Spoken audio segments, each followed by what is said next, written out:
भारत और नेपाल के रिश्ते के बीच में वही जो पुराना नक्शा विवाद था उसको दोबारा स्टार्ट हो गया है। एक्चुअल गवर्नमेंट पे इस चीज़ का डिसीजंस के असर गवर्नमेंट पे जरूर देखे जाते हैं, इंटरनेशनल रिलेशन पे भी इसका काफ़ी असर देखा जाता है। नेपाल पहले तो मोनार्की था, यहाँ राजतंत्र हुआ करता था, बाद में नेपाल में कभी लोकतंत्र आया, फिर चेंजिंग होती गई, फिर संविधान बना, कई सारी चीज़ें हुई। नेपाल में पूर्ण बहुमत की सरकार नहीं है, जैसे बिहार में है ना, 3 बड़ी पार्टियां हैं बिहार में, तो कभी इधर से उधर होते रहता है, वैसे ही नेपाल में भी सेम है कंडीशन है। अब नेपाल में इन 3 नेता लोग को पहचानिए यहाँ पर। ये हमारे शेर बहादुर दहुआ साहब, ये इंडिया के फेवर में, मतलब इनके साथ रहते तो इंडिया से रिलेशन ठीक रहता है। और ये हमारे केपी शर्मा ओली साहब है, केपी शर्मा ओली, ये चाइना का फेवर करते हैं ज़्यादा। इनका है पूरा चाइना, प्रो चाइना है, ये प्रो इंडिया है दहुआ साहब। अब ना ये पूर्ण बहुमत से बना सकते हैं, ना ये पूर्ण बहुमत से बना सकते हैं, तो इनके साथ किसी ना किसी एक गठबंधन की सरकार बनती है। तो गठबंधन में आ जाते हैं प्रचंड साहब। अब प्रचंड साहब की सरकार चल रही थी दहुआ साहब के साथ मिलकर गठबंधन में, तो इंडिया से रिलेशन ठीक ठाक थे। अब यहाँ से गठबंधन टूट के प्रचंड साहब की गठबंधन हो गई है केपी शर्मा ओली साहब के साथ, तो अभी वो प्रो चाइना होते जा रहे हैं लोग। तो ओली साहब शुरुआत से ही प्रो चाइना है। आखिर इसके बीच में भूमि विवाद क्या है, और ये बहुत बड़ा इशू नहीं है, बट इसको ना एक वहाँ पर अमूमन लोकतंत्र की एक खराबी क्या होती है कि जब एक मेजॉरिटी और माइनॉरिटी के बीच में जब भेदभाव होता है, तो मेजॉरिटी और माइनॉरिटी में तो कई तरह की गवर्नमेंट की आइडियोलॉजी चलती है। वहाँ पे क्या है ना कि नेपाली की मेजॉरिटी है और माइनॉरिटी में वहाँ मधेसियाँ हैं। तो ये ओली साहब का है कि मधेसियों को मतलब भाई ये बाहर के हैं, ये है वो है, ऐसे करके, ताकि मतलब एक अपनी अपनी आइडियोलॉजी होती है चुनाव जीतने की यहाँ पर। तो जैसे भारत में कभी जातिवाद काम करता है, कभी माइनॉरिटी मेजॉरिटी काम करता है, कभी क्षेत्रवाद काम करता है, तो जिसको जैसे मन उसी तरह से वो जीतना चाहते हैं। तो ओली साहब का क्या है कि एंटी इंडिया सेंटिमेंट से वो जीतना चाहते हैं। कई बार वो एक बार बोले थे कि इंडियन कोरोना ज़्यादा खतरनाक है, कभी बोलते हैं राम जी हमारे यहाँ जन्म लिए थे, कई ऐसी उटपटा चीज़ें थी, काफ़ी दरारें आ गई थी रिश्ते। अभी मालदीव में देखिए मोइजू की सरकार आई है, बिना मतलब वो हल्ला कर रहे हैं वहाँ मोइजू कि इंडिया आउट, अभी वहाँ पे बहुत ज़्यादा दिक्कत है। तो हम लोग समझते हैं कि अंग्रेज जब थे तो वो नेपाल के साथ युद्ध किए और एंग्लो नेपाली युद्ध हुआ, और यह युद्ध की समाप्ति 1816 के सुगौली के संधि के द्वारा ये समाप्त हुआ था। अब ये संधि में क्या क्या चीज़ें थी इसको हम लोग समझ जाते हैं। देखिए, सुगौली की संधि में यह था कि डिसाइड किया गया कि पूरब साइड में मेची नदी जो होगी वो सीमा बनाएगी नेपाल की, यहाँ मेची नदी, और इस साइड में महाकाली नदी सीमा बनाएगी। सुगौली की संधि हो गई 1816 में। यहाँ पे ये सब चीज़ें तो ठीक था यहाँ पे, बट यहाँ एक ऐसा एरिया था जिसको लेकर नेपाल कहता है कि ये एरिया इस रेखा के उधर चला गया है, वो मेरा है यहाँ पर। इसलिए आप नेपाल के ओल्ड मैप में देखेंगे तो आपको यहाँ किसी भी तरह की कोई मार्किंग देखने को नहीं मिलेगी, लेकिन वही एरिया यहाँ देखिएगा तो हल्का एक निकला हुआ एरिया दिखेगा, जबकि वो एरिया यहाँ देखने को आपको नहीं मिलेगा। वही लिम्पियाधुरा, काला पानी और लेपुलेख है, उसको हम लोग समझते हैं। ये एरिया कहाँ आता है तो नेपाल और उत्तराखंड राज्य के बीच में आएगा, उत्तराखंड के पास। इसको हम लोग समझते हैं कि आखिर ये क्या चीज़ विवाद है, तो ये ही एरिया, ये जो हल्का सा नोक निकला हुआ है ना उत्तराखंड में, यही वाला एरिया है। तो देखिए ये उत्तराखंड का इधर हो गया, ये नेपाल हो गया। महाकाली नदी जो है वो 2 धाराओं से मिलकर बनती है वहां पर, उसकी एक शाखा निकलती है लिम्पियाधुरा से जो पतली शाखा है, ये सॉरी लेपुलेख से निकलती है जो पतली शाखा है, ये वाला शाखा पतली शाखा है।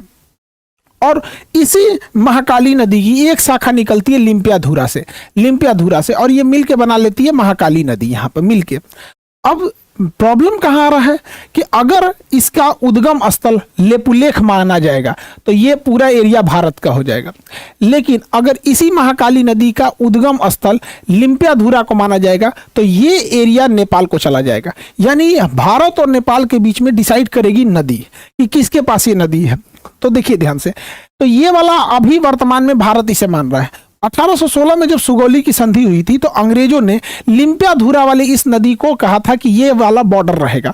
तो 1816 में जनसंख्या भी नहीं थी, यहाँ कोई रहता भी नहीं था, लेकिन यहाँ से चीन से व्यापार करना इजी था। तो अंग्रेजों ने 1816 के बाद 1860 में इसका नक्शा में इसको माना, तो लेपुलेख को माना 1816 में यहाँ पर, तो ये वाले एरिया को माना। तो इसके इधर ब्रिटिश ईस्ट इंडिया तत्कालीन हो गई, इधर नेपाल हो गया। उस समय नेपाल ने न इस पे कोई आपत्ति जताई, ना इस पे कोई आपत्ति जताई। 100 साल तक कोई आपत्ति नहीं जताया गया। अब नेपाल का क्या कहना है कि ये लेपुलेख से ये नदी जो है इसका ओरिजिन हम नहीं मानेंगे, हम ये मानेंगे कि ये महाकाली नदी का ओरिजिन ये लिम्पियाधुरा से होता है। अब अगर इसे नेपाल मान लेगा लिम्पियाधुरा से हो रहा है, तो लिम्पियाधुरा बीच में एक जगह पड़ता है काला पानी और ये जगह पड़ता है आपका लेपुलेख। तो लिम्पियाधुरा, काला पानी, लेपुलेख, ये पूरा एरिया जो है ये एरिया नेपाल को चला जाएगा। अब इसको ओली साहब राष्ट्रीय मुद्दा बना के चुनाव में कुछ फायदा चाहते हैं। लोकतंत्र की एक ये खराबी हो जाती है ना कि इलेक्शन जो होता है, पार्टी पॉलिटिक्स हमेशा से देश के ऊपर में अनमेच्योर देशों में देखा गया है। जैसे इंडिया में भी देखिएगा ना, तो इलेक्शन में ना 140 करोड़ लोग रहेंगे यहाँ पे भारत में। कोई तारीफ कर रहा है किसी एक पार्टी की, बुराई कर रहा है किसी एक पार्टी की। अरे यार, तुम लोकतंत्र में इसलिए बने हो, राजा हटा के इसलिए बनाया गया था कि अपनी बात पे रहो ना, कि कौन सी पार्टी ज्यादा स्कूल खुलवाई, किस पार्टी में यूनिवर्सिटीज ज्यादा ना। मतलब हम लोग किसी एक पार्टी के समर्थक और दूसरे पार्टी के कट्टर विरोधी हो जाते हैं। और ये लोकतंत्र के नए नवेले लोकतंत्र, जैसे हम लोग का तो 100 साल भी नहीं हुआ है एक देश के लिए 100 साल काफी कम टाइम होता है यहाँ पे, तो मेच्योरिटी कम रहती है। तो हमेशा से आप देखेंगे ना, तो व्यक्तिगत मतलब कोई किसी का कुछ खास डिमांड ही नहीं रहता है। इसीलिए देखिएगा भारत में धरातल स्तर पर सरकार बदलने से कोई खास फर्क देखने को नहीं मिलता है। पहले भी सड़क, नाली, मोहल्ले, अच्छी शिक्षा, इस सब के लिए लड़ रहे थे, आज भी वही लड़ रहे हैं। तो यही बात वहां नेपाल में भी है, वो इसी को मुद्दा बना रहे हैं। और वो अगर लेपुलेख की जगह लिम्पियाधुरा हो गया तो ये नेपाल को चला जाएगा यहाँ पे। तो यही विवाद है, यही एक्स्ट्रा एरिया आ जाएगा। हालांकि यहाँ एरिया में कोई रहता नहीं है, लेकिन भारत के हिसाब से देखिएगा तो ये कोना काफी जरूरी है, क्योंकि इसी पास पहाड़ थोड़ा सा डाउन है और यहाँ से नेपाल में चाइना जाया जा सकता है। और यहाँ हमारा कैलाश पर्वत है, यहाँ पे कैलाश मानसरोवर, वहाँ हमारा बहुत बड़ा तीर्थ स्थल है, शंकर जी का वो मुख्य स्थान कैलाश पर्वत ही है यहाँ पे। तो हमारे लिए ये स्ट्रेटेजिक रूप से जरूरी है। तो नेपाल और भारत के बीच में ये टेंशन बना हुआ है, यही वाला एरिया। हालांकि भारत और नेपाल को इसे सार्वजनिक मुद्दा न बना के एक टेबल पे बैठ के समझ जाना चाहिए कि अगर ये एरिया नेपाल का भी रह जाता है, हालांकि नेपाल का अपना तर्क है कि बहुत समय तक यहाँ का एरिया की जनगणना नेपाल में होती थी। तो भाई अब वो कई ऐसी चीज थी, नेपाल को भी तो 100 साल तक विरोध नहीं किया, उन्हें भी सोचना चाहिए इस चीज को। दूसरा, अगर नेपाल बहुत हठ धर्मिता अपनाते हुए इस एरिया को ले लेता है तो इसे केवल एक मनोवैज्ञानिक जीत कर सकता है, क्योंकि नेपाल की ना दुश्मनी चाइना से है ना भारत से। नेपाल और यहाँ भारत के लिए दिक्कत होगा इनकेस अगर भारत वहां वीजा और पासपोर्ट सिस्टम कर देता है। आज नेपाल से कोई भी आदमी बिजनेस करने भारत में आ जाता है और भारत के हजारों लोग नेपाल में बिजनेस करते हैं। हमारे यहाँ की लड़कियों की शादी बिहार में नेपाल में हो जाती है, नेपाल से लड़कियों की शादी बिहार में हो जाती है। इसे बेटी और रोटी का रिश्ता कहते हैं। तो जब कभी भी रिश्तों को हम तराजू लेके तौलेंगे ना, तो कहीं ना कहीं नेपाल के लोगों को भी लगेगा ना कि काफी ज्यादा मतलब ये लॉस होगा। बेटर होगा इस एरिया को लैंड ऑफ फ्रेंडशिप घोषित कर दीजिए कि दोस्ती का जमीन। भाई नेपाल भी रहो यहाँ पे, भारत भी रहो।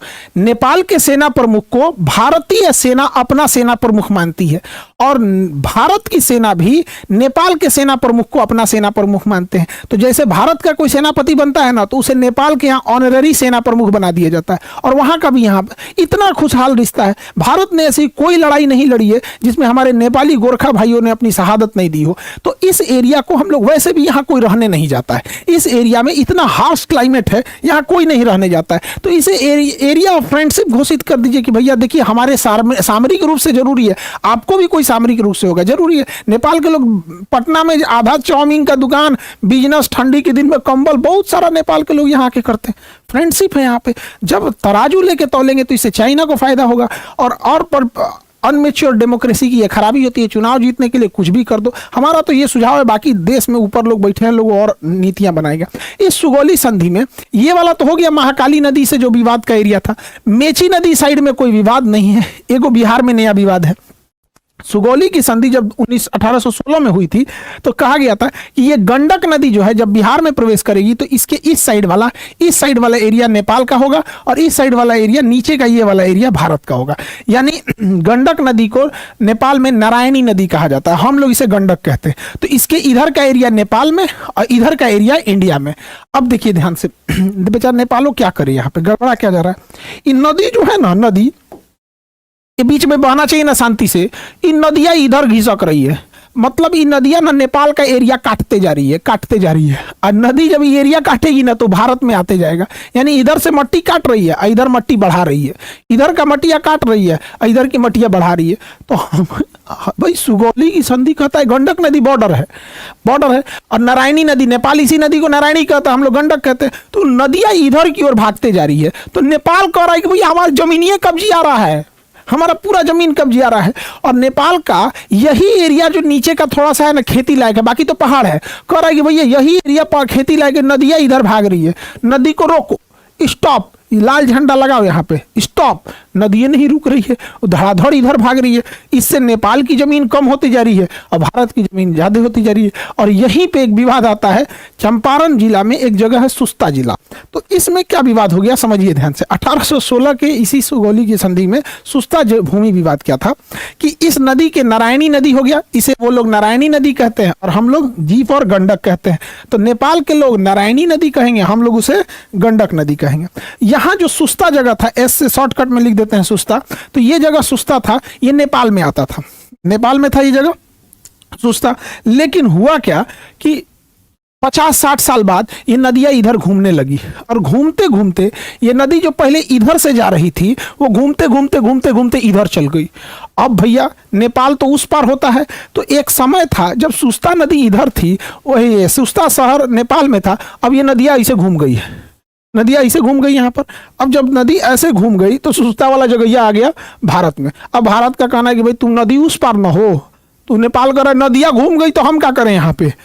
भाई ये भी बात गड़बड़ है, जबकि सुस्ता जगह बहुत अच्छा खेती के लिए है यहाँ पर। तो ये दोनों के बीच में अभी विवाद है। हालांकि इसे मिल बैठ के अच्छे से समझा लेना चाहिए। नेपाल को इनडायरेक्टली भारत के वीजा से, लिबरल वीजा पॉलिसी से बहुत फायदा होता है और हम दोनों लोगों के लिए होता है। और इसमें अगर लॉस होगा किसी का तो नेपाल का ज़्यादा लॉस होगा, फायदा चाइना को होगा। अल्टीमेटली किसी देश में राजनीतिक मतभेद हो सकता है, सांस्कृतिक मतभेद अभी भी चाइना नेपाल हम और भारत ज़्यादा एक दूसरे से